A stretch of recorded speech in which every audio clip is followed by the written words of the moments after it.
Hey, I'm Fred. And I'm Ant. And this is Creator Generation. Create a generation of hype.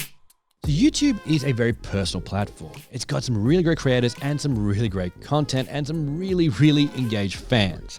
But it's also pretty anonymous, so you do get trolls and you do get haters. And in today's episode, we're going to chat to some great creators about how they deal with some interesting comments. I rarely get hate comments. My favorite one, which I framed and put in my house, is she looks like a camel on crack. Let's see how some of the best deal with some of the worst.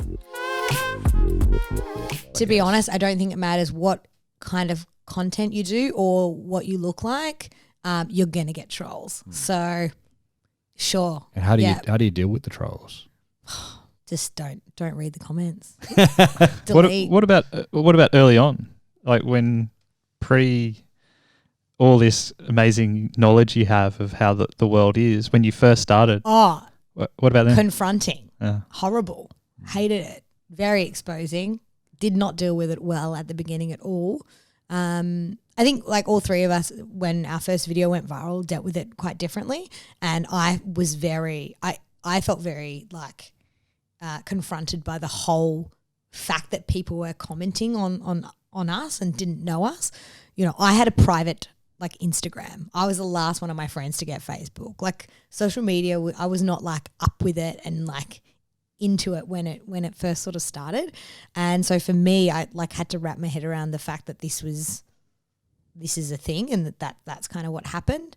I do find now though, like it gets to the point though where you just have to laugh at it and accept it as part of the online world. And I know a lot of creators say this, but I do find if you actually do respond to some of the more like hurtful comments, 99% of the time they will write back and be like, I'm so sorry, I'm going through a hard time. And it's really more about them than it is about you. And at the end of the day, if the worst thing someone can say about me is like, oh, your face looks crappy, it's like, well, okay, cool. So, but when like fix your snaggletooth. All right, thank you. I don't know what a snaggletooth is, but okay. Like a little snaggly tooth. I don't know. But like if the worst thing that someone can say about you is a superficial comment or you're not funny. Well, yeah, okay. You don't think I am. So do you like cool, don't watch. When you're responding then do you use that as a like if you are responding or are responding to those comments, like how do you respond? I think it's always with like giving like a love back. Don't have a few drinks and then decide to go on the comment reply. I did that once. It was interesting. Was it funny? I mean, I thought it was. Don't know if anyone else did. I mean, I think I'm like naturally quite a sarcastic person, and I quite enjoy a little bit of a sarcastic reply. But generally, it's just either ignore it or write back, with positive. In a positive way, and it definitely diffuses it quickly. There's no point getting in like a troll war because literally what is the point?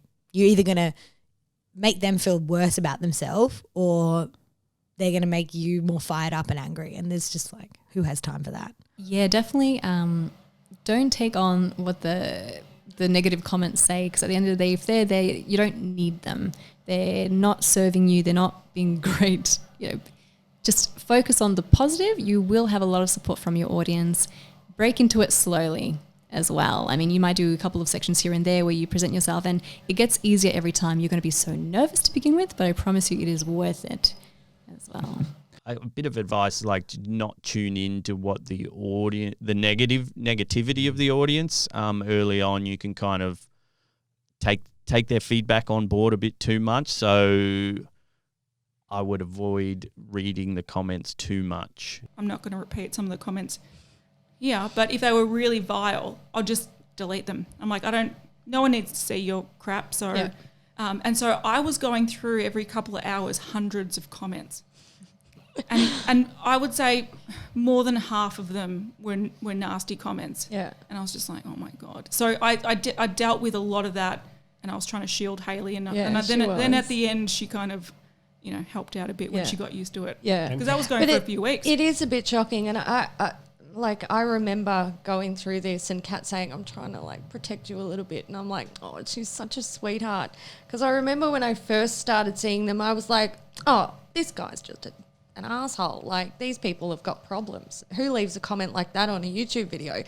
And then the days like went on and on. And I'm like, oh God, a lot of people leave comments like that on YouTube videos. Well, when I started, I was huge. I'd like look at comments but I found my emotions were going too up like a roller coaster. I'd get too down about negative stuff and you know, the other way as well is like really, you know, and it's hard to deal with that because especially, and I had to learn not to sort of like respond because I'd be cheeky back just naturally. I'm just a kind of cheeky person, but I'd say something smart, like response to someone who was a bit negative.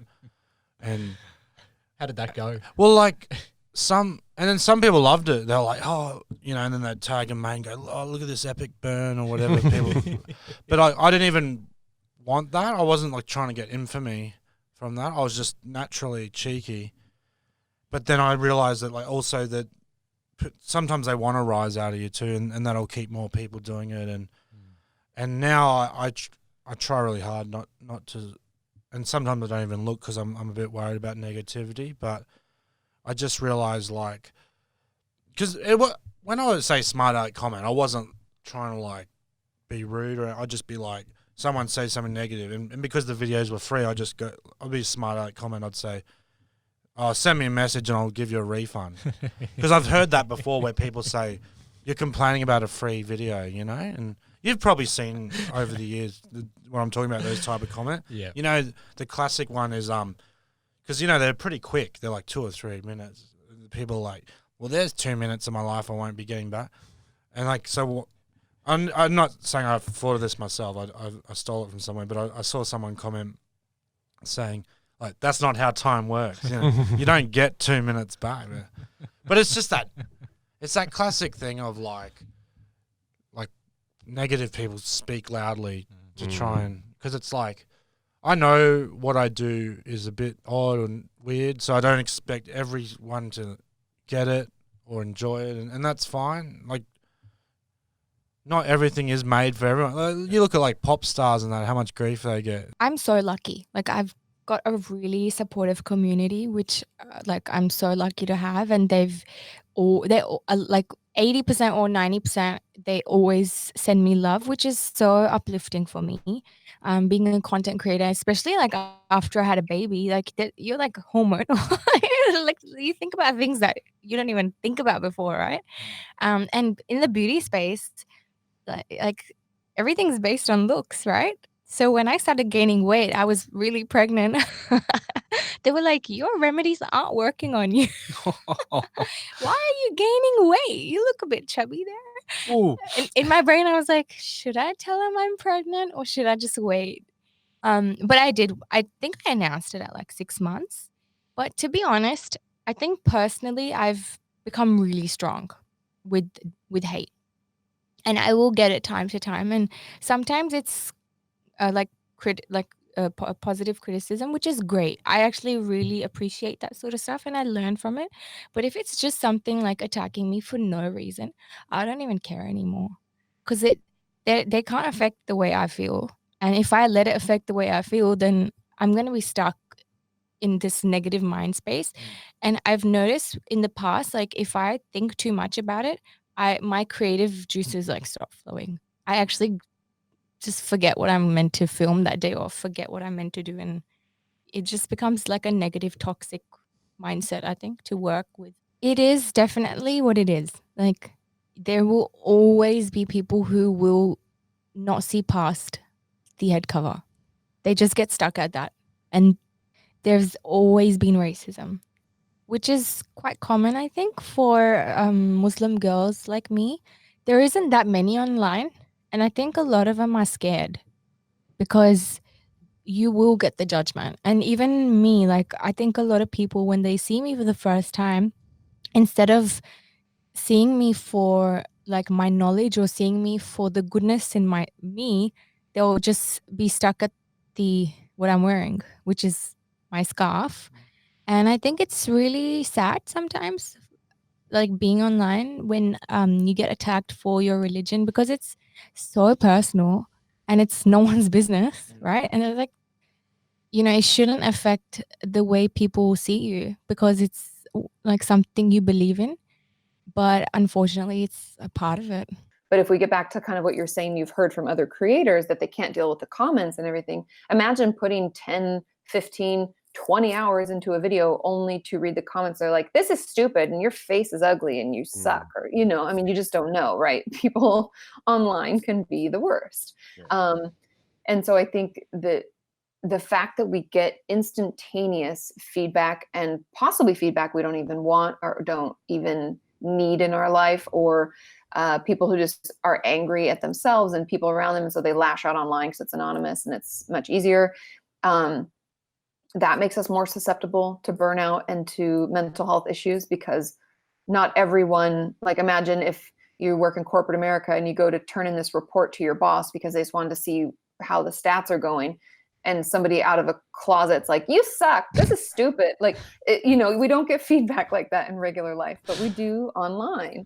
And I think it's hard for people outside of the creative experience to even recognize that, like, oh, I didn't think about it that way. But, that's kind of what's happening. And then if you think about like the reward, right? So if it's connection with other people and your audience is just talking shit all the time and like telling you you're horrible, then that's going to make you feel worse.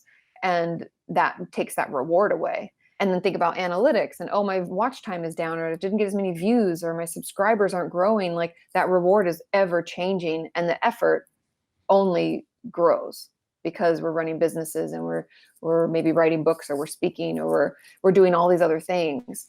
And so I think that it's like the perfect storm for burnout / mental illness. Like our brain seeks out threat. So when we hear negative things, we remember those, but it's hard for us to absorb the positive ones because those aren't threatening.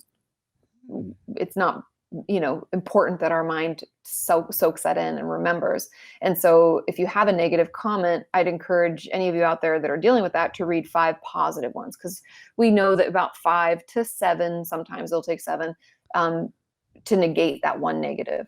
Yep, I talked to quite a few of them, like through Twitter and Instagram and stuff like that, and I try to respond to comments as much as possible. But yeah, I mean, to the point where every now and again, someone will send me a box of presents or something from God knows where, and I'm like, this is really weird. Like, I'm literally sitting at home in my underwear, sad that I haven't worked in 3 days, but okay. Yeah, no, like, yes, there are, and I've met some of them in real life as well, which is really cool. Yeah. How important is that audience interaction to you and your channel, do you think?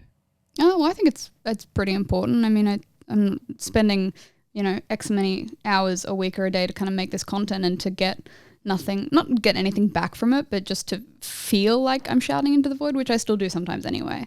It's just that nice kind of, I'm sure anyone's like, oh, you're doing a good job. I'm like, thanks. I really needed that today.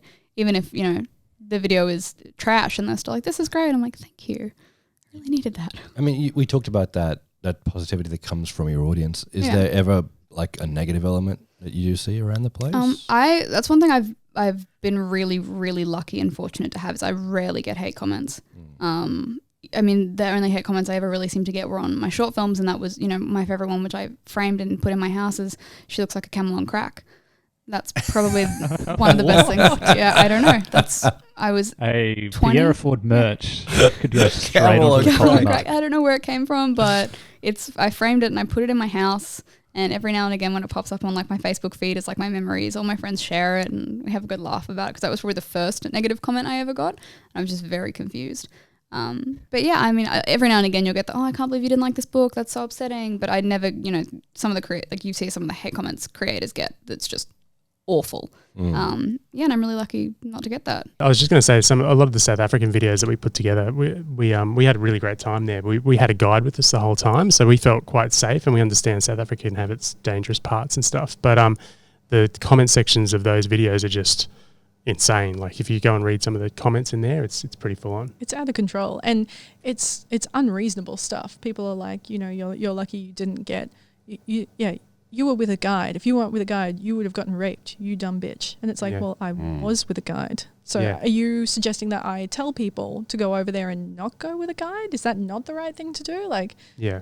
they're unreasonable. Yeah. Have you ever thought about switching comments off?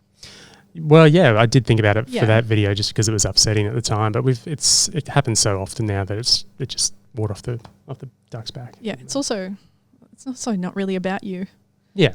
As long as somebody doesn't say something really bad, and we had to step up our, what are those filters called? You put words in and it catches words. Filters. It makes me filters. For example, one thing that we did to go back to like recover the channels was starting to reply the comments. So we started replying all the comments, and people they were like, oh, nobody, any YouTuber reply a comment, so thank you so much. So they feel happy to leave a comment and watch the videos. Create a generation of hype.